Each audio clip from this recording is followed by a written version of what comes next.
Why are you afraid? In Mark chapter 4, Jesus asked this seemingly strange question in the middle of a storm to his disciples.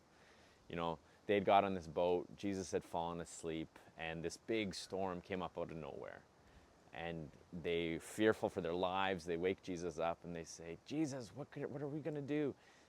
And he looks at them and says, why are you so afraid? Do you have so little faith?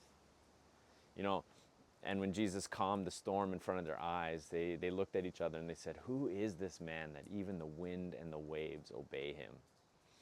Now, notice their situation. Jesus doesn't look at them and say, hey, why are you on this boat? Or hey, what did you do to stop the storm? He's saying, why are you afraid? They had every real reason to be afraid. The storm was real. They were very much at risk for their lives and their personal safety, and yet Jesus was there with them in the boat. I don't know about you, but when I look around at this life or this world, it can be overwhelming at times. Every time I pick up my phone and I read the news or scroll on something and I just see that the chaos and the destruction that's out there, there are many reasons to be fearful about our future for my kids, my family.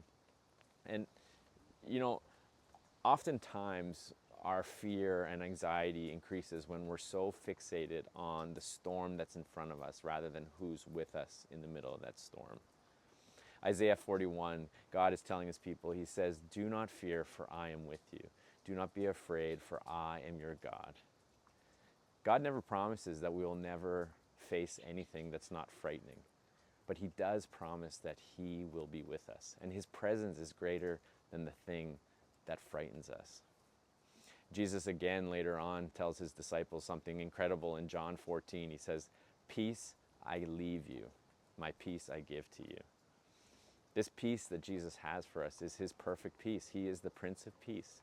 It's not peace because everything is going well, or peace that everything, we know how everything's going to turn out. His peace exists with us in the middle of uncertainty.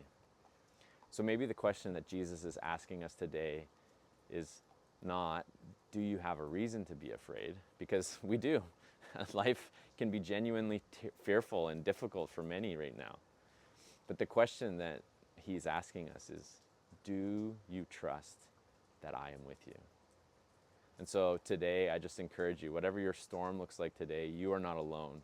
God is with you, and Jesus offers you his peace. So Jesus, in the middle of our storms, would you help us remember that you are with us? That when fear rises, that you help us to trust in you. So God, give us your peace, not because everything is easy, but because you are near. Amen.